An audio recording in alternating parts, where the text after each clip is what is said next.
नमस्कार दोस्तों। हम अपने बच्चों को अपना दोस्त कभी नहीं समझें। बच्चों को बच्चे ही रहने दीजिए। आज इस विषय पर हम ज़रूर बात करना पसंद करेंगे, क्योंकि कुछ लोगों का कहना है कि बच्चों से दोस्ती करनी चाहिए, हमें अपने बेटा से और बेटी से दोस्ती करना चाहिए ताकि हम उनको सही ढंग से मार्गदर्शन दे सकें, उनकी कमजोरियों को जान करके उसका निदान कर सकें और उन्हें भटकने से बचा सकें। सुनने में और सोचने में तो बहुत अच्छा लगता है, लेकिन क्या प्रैक्टिकली ये संभव है? क्या ये संभव है कि हम अपने बच्चों को अपना दोस्त की तरह मान सकें और हमारे बच्चे भी हमें अपना दोस्त की तरह मानेंगे? बहुत ही सुंदर मनोविज्ञान है जिस पर आज हम लोग बात करेंगे, क्योंकि मैं अपने जीवन में दोनों तरह के गार्जियन को जानता हूँ। मैं ऐसे गार्जियन को भी जानता हूँ जो अपने बच्चों को दोस्त की तरह मानते हैं। उनके बच्चों का अंजाम क्या हुआ वो भी आपके सामने रखूँगा, और ऐसे माता पिता को भी जानता हूँ जिन्होंने अपने बच्चे से बिल्कुल कठोरता का व्यवहार किया, उनके बच्चे भी बर्बाद हुए, वो भी मुझे पता है। हर हाल में दोनों तरफ से मैंने नुकसान होते हुए देखा है। जिन माता पिता ने अपने बच्चों को दोस्त समझा उनके बच्चे भी गड्ढे में गिरे हैं, मुझे मालूम है, और जिन माता पिता ने अपने बच्चों को कठोरता से पाला है उनके बच्चे भी गड्ढे में गिरे हैं। तो आखिर हम बच्चों के साथ कौन सा व्यवहार करें, मित्रवत या स्ट्रिक्ट? क्योंकि मामला हम सब के बच्चों का है, मेरे अपने दोनों बच्चे का है, आप सभी के बच्चों का है। और कल बच्चों ने जो कमाल किया उसके लिए तो मैं पहले बधाई दूंगा उनको। कल मेरे school Subhash Chandra Bose high school में, SCB हाई स्कूल लोको बाजार पाथरडी में रंगारंग कार्यक्रम हुआ 15 अगस्त के उपलक्ष्य में, और इस कार्यक्रम में 86 बच्चों ने हिस्सा लिया। यानी कल के कार्यक्रम में 86 बच्चों ने भाग लिया, लगभग 100 बच्चों ने भाग लिया, और 2 घंटे से अधिक का कार्यक्रम रहा। नर्सरी के बच्चों ने भी स्पीच दिया। आज के वीडियो बनाने का मकसद ये है कि कल का सारा दिन मेरा गुजरा है बच्चों के बीच में, और मैंने बच्चों को कुछ कमाल करते देखा, कुछ करतब करते देखा। उससे मुझे दिखाई पड़ गया कि बच्चों में टैलेंट तो है, और उससे ज़्यादा टैलेंट की बात तो मुझे अपने घर में दिखाई पड़ गई। और इसके लिए मैं आज कहना चाहता हूँ कि इन जो बच्चे जो कल कार्यक्रम किए थे, लगभग 86 बच्चों ने भाग लिया। नर्सरी के 2-4 से ज़्यादा बच्चों ने इंग्लिश में स्पीच दिए, नर्सरी के बच्चों ने हिंदी में भी स्पीच दिए, पोएम सुनाए, LKG UKG के बच्चों ने स्पीच दिए इंग्लिश में, हिंदी में। मुझे आश्चर्य हो रहा था कि जिस उम्र में बच्चे ठीक से बोल नहीं सकते हैं, ये बच्चे स्टेज पर खड़ा होकर के सामने 300 से अधिक लोग मुझे दिखाई पड़े। स्कूल के 200 बच्चे और सभी के साथ 2-2 गार्जियन समझिए, यानी 300 से अधिक लोगों के सामने कल बच्चों ने परफॉर्म किया। उनके हाथों में मैंने माइक दिया और बच्चे बोल रहे थे। बहुत खुशी की बात है कि बच्चे स्टेज पर खड़े हैं, उन्हें पता है कि सामने 300 लोग खड़े हैं और उनके सामने अपनी बात रखना। तो मुझे लगा इन बच्चों को कैसे तैयार किया जाए। हमारे घर में भी हमारे बच्चे हैं, उन्हें हम किस तरह से तैयार करें कि उनकी भविष्य की हमें कोई चिंता या डर न बनी रहे। इसके अलावा कल बच्चों ने जितने भी कार्यक्रम किए उससे मुझे एक बात और दिखाई पड़ गया कि बच्चों में टैलेंट तो है। अगर वे आर्टिस्ट बनना चाहते हैं बने, उन्हें डांसर बनना है बनिए, एक्टर बनना है बनिए, लेकिन बेसिक एजुकेशन तो रखिए। कुछ बच्चे ऐसे भी हैं जो अच्छा डांसर तो हैं, पढ़ाई लिखाई में लड्डू गोपाल हैं। यहाँ तक कि एक बच्चे ने साफ साफ कह दिया कि हम पढ़ना ही नहीं चाहते, लेकिन डांसिंग आर्टिस्ट बनना है। तो प्यारे भाई, आप समाज में आएंगे जाएंगे, एरोप्लेन से जर्नी करेंगे, कहीं ना कहीं तो आपके जीवन में पढ़ाई की ज़रूरत है। खैर, ये उनका निजी मामला है, लेकिन हमारे जितने भी आज दर्शक हैं, 2515 मेरे सब्सक्राइब्स और 7 लाख के आसपास मेरे व्यूज़, आप सभी दर्शकों को मैं फिर से धन्यवाद करता हूं। मेरे पिछले 2 वीडियोज़ को आप लोगों ने बहुत पसंद किया है कि वृद्धाश्रम जाने को तैयार हो जाए।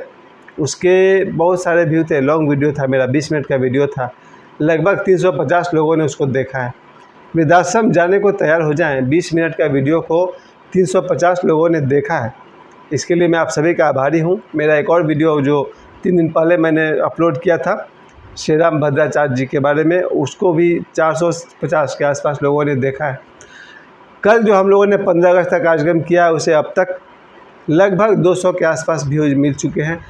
43 मिनट्स का वो वीडियो है, डांस वीडियो, और आप दर्शकों ने उसको लगभग 200 लोगों ने देखा है। बहुत खुशी की बात है कि आज यूट्यूब ने मुझे लोगों का सितारा बना डाला। मुझे कभी लगता नहीं था मेरे कार्यक्रम को फेस टू फेस, क्योंकि मैं कल के कार्यक्रम का अनाउंसर एंकरिंग मैं कर रहा था। कल जो कार्यक्रम हुआ है उसमें 2 घंटे लगातार माइक के पर मैं था, और यूट्यूब में जब मैंने वीडियो को अपलोड किया वो वीडियो हो गया 43 मिनट्स का, जिसे 200 के आसपास लोगों ने देखा है फेसबुक पर, व्हाट्सएप पर, इंस्टाग्राम पर। इसको तो छोड़ दीजिए, सिर्फ यूट्यूब पर मेरे को 200 लोगों ने देखा है। आप सभी का मैं बहुत आभारी हूँ, और इसलिए आज मैं ये विषय को लेकर के आया हूँ कि अपने बच्चों के साथ हम कैसा बर्ताव करें कि हमारे बच्चों का भविष्य का निर्माण हो, उनके भविष्य की हमें चिंता न पकड़े, हमें डर न पकड़े। क्योंकि पहली बात जो मैं खतरा दिखाई पड़ता है, अगर हमने बच्चों के साथ स्ट्रिक्ट बिहेव किया तो भी उनका जीवन अंधेरा में चला जाएगा। खतरा है। जिन बच्चों को माता पिता ने स्ट्रिक्ट होकर के पाला, उन बच्चों को मैंने देखा है स्कूल में आने के बाद वो सारी बुराइयां उसमें आ गई जो उनको चाहिए था। स्कूल में बच्चे या स्कूल के दूर कहीं जंगल में जाकर बैठ के बच्चे सिगरेट पी रहे हैं। मैंने देखा है स्कूल के बच्चों को स्कूल के यूनिफॉर्म में, मैं जब सुबह स्कूल जाता हूँ पढ़ाने, दुकान के पास बच्चे स्कूल यूनिफॉर्म में हैं और सिगरेट पी रहे हैं। चलिए, आप कहेंगे सिगरेट पीने में कोई बुराई नहीं है, लेकिन जिस दिन आपको पता चलेगा कि आपका बच्चा स्कूल में सिगरेट पी रहा है, तब आपको समझ में आएगा कि बुराई है कि नहीं है। अगर किन्हीं मित्र को लगता है सिगरेट पीने में क्या बुराई है, अगर उन मित्र का कोई 15-16 साल का बच्चा स्कूल ड्रेस पहन करके सिगरेट पी रहा है, उन्हें पता चले, अगर उन्हें खुशी होती है तो मुझे भी कोई समस्या नहीं है। अगर गार्जियंस को लगता है कि हाँ उन्हें सिगरेट पीना चाहिए तो मुझे कोई समस्या नहीं है। लेकिन मुझे समस्या दिखती है कि जब 15-16 साल का बच्चा सिगरेट पीना शुरू किया है, उसके बाद वो क्या करने वाला है। जिन गार्जियंस ने अपने बच्चों को स्ट्रिक्ट होकर के पाला, जब वैसा गार्जियन घर में घुस जाता है तो पिन ड्रॉप साइलेंस हो जाता है, पूरे घर में शांति और सन्नाटा छा जाता है। वैसे गार्जियंस को मैं बचपन से देखते आ रहा हूँ, 1, 2, 3, 4 नहीं, बहुत सारे गार्जियंस को मैं जानता हूँ जो अपना ऐसा दबदबा बना कर रखते हैं घर में कि अगर वो घर में हैं तो किसी के मुंह से चू की आवाज़ भी नहीं निकलती है। उनके बच्चे घर के बाहर जा कर के सारे कर्म करके आ जाते हैं जिसकी हम कल्पना नहीं कर सकते। सब कुछ, चाहे वो नशा का मामला हो, कोई और मामला हो, क्राइम हो, अपराध हो, जेल यात्रा, अदालत, कोर्ट, हॉस्पिटल, सारा चक्कर हो जाता है। मैं ऐसे बहुत सारे लोगों को जानता हूँ जिन्होंने अदालत, जेल, हॉस्पिटल, एवरीथिंग, हर तरह का क्राइम करते हैं, और उनके माता पिता इतने स्ट्रिक्ट हैं कि घर में सन्नाटा छाया रहता है। मेरे हिसाब से सॉल्यूशन है ही नहीं कि अपने घर में बच्चों के साथ स्ट्रिक्ट बिहेव किया जाए। स्ट्रिक्ट बिहेव आप किए, आपका बच्चा घर के बाहर कभी तो निकलेगा, और जब वो निकलेगा अब उसकी ज्वालामुखी फूटेगा। ज्वालामुखी फूटेगा, फिर वो दारू, सिगरेट और जितना कोई दुनिया में आता है ब्लैक लिस्टेड एक्टिविटी है वो करेगा। माँ बाप में जितना दम है रोक के दिखा दे। कोई माँ बाप स्ट्रिक्ट होकर के बच्चे को कब तक सुधार पाएगा? जब तक वो 8, 10, 12 साल का है, 15 साल का है। जिस दिन वो 16 साल का हो गया ना, उस दिन वो दिखा देगा माँ बाप को। अभी 12 साल तक ही, मेरे हिसाब से 12 साल तक के बच्चे को आप अगर मारते पीटते हैं तो वहाँ तक तो सह लेगा। अगर अपने 13 साल से ऊपर के बच्चे के पर हाथ उठाया, फिर आप अपना अंजाम भी सोच लीजिएगा, क्योंकि मैं बच्चों का मेंटेलिटी को पहचान रहा हूँ। खैर, आखिर करना क्या है? इन बच्चों का करना क्या है? मतलब अपने बच्चों का करना क्या है? जब बच्चे 14-15 साल के हो गए हैं, उससे बड़े हो गए हैं, क्या उन्हें स्ट्रिक्ट होकर के सुधारा जा सकता है? क्या उन्हें मार पीट कर सुधारा जा सकता है? क्या उन्हें घर में कैद करके सुधारा जा सकता है? अगर आपको लगता है, मैंने तो हमेशा आप लोगों से कहा है कि भाई आप लोग भी कुछ कमेंट करें हमको। अगर बच्चे को घर से निकलने ही नहीं दिया जाए, सिवाय उसके स्कूल जाने के और आने के, ट्यूशन जाने के और आने के, तो क्या वो बच्चा एक दिन अपना करियर बना लेगा? अगर आपको ऐसा लगता है तो प्लीज़ कमेंट मी। क्या इन बच्चों को मार पीट करके सुधारा जा सकता है? क्या इन बच्चों को डांट डपट कर सुधारा जा सकता है? किसी तरह का भय पैदा करके सुधारा जा सकता है? एक मार्ग तो ये है, और इसका 50% रिजल्ट भी हुआ। जिन माता पिता ने अपने बच्चों को कठोरता से रखा है, अगर बाप ने कह दिया सुबह 5 बजे जगना है तो जगना है, और अगर 5 बजे सुबह में वो बच्चा नहीं जगा फिर तो उसका क्या होने वाला है आप सोच लीजिए। जब हम लोग का ज़माना था, मैं 1980 के आसपास की बात हमेशा करता हूँ, 1980 के दौर में अगर बच्चे को सुबह 5 बजे जगना है तो जगना है। उस ज़माना में पिताजी किस चीज़ से पीटेंगे कहना मुश्किल था। वो गाय वाली रस्सी से पीटने वाले हैं या बेल्ट से पीटने वाले हैं या पता नहीं कौन सा कांटा वाला छड़ी इस्तेमाल करेंगे, और पिताजी जो सुबह सुबह 5 बजे भोर में जो धुलाई कर देंगे वो जीवन भर याद रहेगा। और इस तरह से सुबह एक जगने का रूटीन बनता है। उसके बाद अगर बच्चे ने कह दिया कि आज हम स्कूल नहीं जाएंगे, पता नहीं माँ किस तरह से मुझे पीटने वाली है, अंदाज़ा नहीं लगा सकते आप लोग। उनका बहुत तरीका था पीटने का। मेरी माँ के मारपीट के वजह से ही अब मैं थोड़ा बहुत पढ़ाई कर सका। जो मैंने BSc तक मैंने पढ़ाई किया, आज जो मुझे किताबें पढ़ने का शौक़ है, या मैं ओशो के बुक्स पढ़ता हूँ, कोई भी तरह का मैगजीन्स पढ़ता हूँ, किताबें रात दिन पढ़ता हूँ। मेरे जीवन में कोई अगर पढ़ाया मुझे तो मेरी माँ ने पढ़ाया। अक्षर ज्ञान पिताजी ने दिया, लेकिन पढ़ाई का डिसिप्लिन मेरी माँ का है। अगर जीवन में एक दिन मैंने कह दिया कि स्कूल नहीं जाएंगे, उस ज़माने में बचपन में मेरी माँ खाना ही नहीं देती थी। किसी बच्चे को आप सुबह का नाश्ता नहीं दीजिएगा, वो 12 बजे तक तो पागल हो जाएगा वो भूख के मारे। फिर जीवन में दोबारा वो नहीं कहेगा कि हम स्कूल नहीं जाएंगे। लेकिन आज 2023 में मैं देखता हूँ, अगर बच्चा कह दे स्कूल नहीं जाएंगे तो उसकी माँ कहती है क्यों नहीं जाएगा, जाओ। वो बोला नहीं आज हम नहीं जाएंगे, तबीयत खराब है, जो कोई भी कारण होता होगा।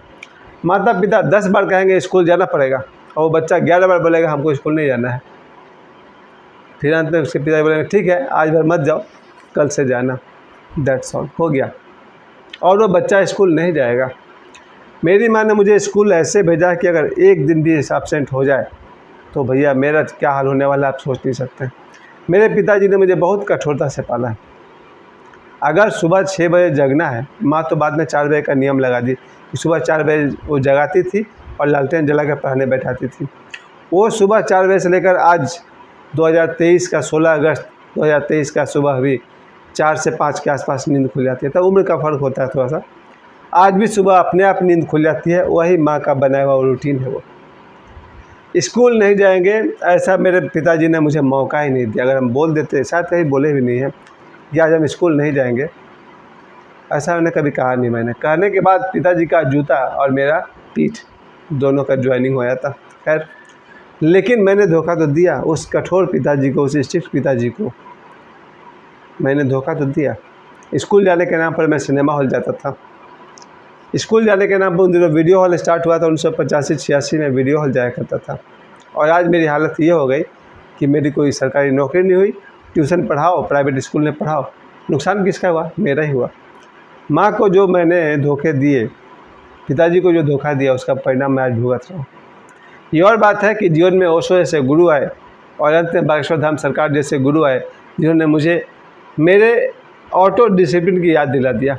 स्व अनुशासन क्या होता है उसकी याद दिलाने वाले ओशो और बागेश्वर धाम सरकार है। ओशो ने तो मुझे तैयार किया ही, लेकिन जब मैं 2023 में गड़बड़ा रहा था कि चलो ओशो तो दिखाई पड़ते नहीं है, एक मरे हुए गुरु को धोखा देना ज़्यादा आसान है, लेकिन जीवित गुरु को धोखा देना बहुत मुश्किल है। फिर जीवन में बागेश्वर धाम सरकार, अगर मैं गलत करूं उनको पता चल जाएगा। जीवन में कभी आमना सामना हुआ तो हो गया स्टेज पर सुनाई। मैं कोई भी गलत बात कह दूं, बागेश्वर धाम सरकार को पता चल जाएगा। मैं कोई भी गलत काम करूं, उनके गुरुजी को पता चलेगा। मैं कोई भी गलत बात सोचूं और गुरुजी को पता चल जाएगा। अब ये 3 साधना भगवान बुद्ध करवाते थे, वही 3 साधना मुझे बागेश्वर धाम सरकार ने करवा दिया। अब न मैं गलत करता हूँ, न गलत सोचता हूँ और न गलत बोलता हूँ। जिस दिन भी मेरा उनका सामना होगा, उनको मेरा पीठ ठोक कहना पड़ेगा वेल डन, अच्छा किया। चलिए मैं तो बच गया इन गुरु की सहायता से। दूसरी तरफ वो माता पिता हैं जो अपने बच्चों को अपना दोस्त समझते हैं। उसमें एक मैं भी हुआ करता था। अगर आप अपने बच्चे को दोस्त समझेंगे, आप सुबह उसको उठाएंगे तो नहीं उठेगा। दोस्त से डरता थोड़ी है। ऐसा हो जाएगा कि आपके बच्चे आपके उठाने से नहीं उठेंगे अगर आप उनके साथ फ्रेंडली हैं तो। दोस्त जैसे हैं, आप उनको 20 बार उठाएंगे तो भी नहीं उठेगा वो, शायद कभी उठ भी जाए। दूसरी बात, अगर आप अपने बच्चे को उसको स्कूल नहीं जाना है, वो बोलेगा हम नहीं जाएंगे, तो आप तो दोस्त है ना। 2 बार बोलेगा जाओ, तीसरा बोलेगा ठीक है मत जाओ, आपकी दोस्ती उसको ले डूबेगी। अगर आप अपने बेटा बेटी के साथ दोस्त जैसा बिहेव करते हैं, न तो वो सुबह समय पर जगने वाला है ना वो आपके हाथ से मोबाइल आपको वापस करने वाला है। आपका बच्चा जब मोबाइल चलाएगा, एज ए फ्रेंड आप उसके हाथ से मोबाइल लेके दिखाइए, नहीं देगा वो मोबाइल पर गेम खेलता है कि क्या करता है, कि पबजी खेलता है, वो जाने।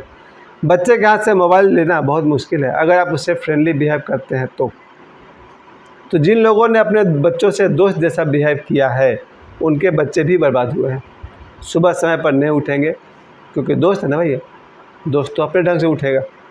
स्कूल रोज़ नहीं जाएगा, मोबाइल जल्दी छोड़ेगा नहीं, और जीवन में जहाँ जहाँ अनुशासन और कठोरता की ज़रूरत है, दोस्ती में अनुशासन होती ही नहीं है। जिन माता पिता ने अपने रोमांस के किस्से अपने बच्चों को सुनाए कि भाई हम तो कभी एक ज़माने में जवान हुआ करते थे, ये था वो था, क्योंकि आपने अपने बच्चे को दोस्त मान लिया है, वो बच्चा जीवन भर आपकी इज्जत नहीं करेगा, क्योंकि बच्चे को दिख गया कि ये तो मेरे जैसा है। जिन बच्चों को दिख गया कि मेरा बाप मेरे जैसा है, वो कभी उसकी इज्जत नहीं करेगा। जिन बच्चों को दिखता है कि मेरा बाप स्पेशल है, लाखों में एक है, करोड़ों में एक है, कुछ बात है मेरे बाप में, तब वो अपने माता पिता की इज्जत करते हैं। अगर एक माँ अपने बेटी से और अपने बच्चों से कहे कि भाई मैं तो ऐसी हूँ वैसी हूँ, और फ्रेंडली अपने मन की बात कहते जाए, वो बच्चे भी समझ जाएंगे ये माँ तो बिल्कुल ऑर्डिनरी है, ऐसी माँ तो होती है, सब जगह होती है। जिन बच्चों को लगा कि मेरी माँ तो बहुत ही सिंपल है, जैसे सब होते हैं वैसे हैं, फिर वो बच्चे अपने माँ बाप की इज्जत नहीं करेंगे। अगर हम अपने बच्चों को अपना दोस्त मान करके अपने सारे वीकनेस बताते रहेंगे कि हम तो कभी ये भी करते हैं, हम तो कभी वो भी करते हैं, हम तो स्मोकिंग भी करते हैं, कभी ड्रिंकिंग भी करते हैं, कभी रोमांटिक काम करते हैं, तो आपका बेटा बेटी बहुत जल्दी आपको अपने दिल से तो निकालेगा ही, अपने ज़िंदगी से भी निकालेगा। कहने का मतलब ये हुआ सर कि जिन लोगों ने भी अपने बच्चों को दोस्त की तरह पाला है, उनका भी बर्बादी होते हुए मैंने देखा है। लेकिन आखिर सोल्यूशन क्या है? ओशो की अगर माने तो सोल्यूशन ये है, आप अपने बच्चों को मित्र जैसा ही व्यवहार करें, यही इसका हल है। अपने बच्चों के साथ मित्रता कीजिए। अगर एक मित्र ने कह दिया है सुबह उठना है, तो दूसरे मित्र को भी सुबह उठना चाहिए। अगर एक मित्र ने कह दिया स्कूल जाना है, तो दूसरे मित्र को स्कूल जाना चाहिए। अगर एक मित्र ने कह दिया कि फ़ोन रख दो, तो अब फ़ोन रख देना चाहिए। अपने जीवन के अच्छे बुरे अनुभव हमें अपने बच्चों को ज़रूर बताने चाहिए कि जब मैंने ऐसा किया था तो वैसा हुआ था, मैंने स्मोकिंग किया तो हमको भाई प्रॉब्लम हुआ, खांसी आती थी, हमने ड्रिंकिंग किया, समाज में इंसल्ट हुआ, हमने कोई रोमांटिक हरकत की तो घर से निकलना बंद हुआ। वैसे अपने अनुभव आप बच्चे को ज़रूर बताइए, ताकि उसी दुख से वो नहीं गुजरे। तो मेरे हिसाब से अंतिम परिणाम तो यही है कि बच्चों के साथ मित्रवत व्यवहार करना चाहिए, लेकिन ये भी याद रखिए, बेटा बेटा होता है, बाप बाप होता है, बच्चे बच्चे होते हैं, माता पिता होते हैं। आगे आपकी राय, मैंने दोनों पहलू आपके सामने रख दिया है। मुझे समय देने के लिए बहुत बहुत धन्यवाद। मेरे बच्चे हैं, आपके घर में बच्चे हैं, बच्चों से कैसा बिहेव करना है, दोस्त जैसा या स्ट्रिक्ट, दोनों में हानि है, दोनों में लाभ है। फैसला आपके हाथ में है। मुझे समय देने के लिए बहुत बहुत धन्यवाद।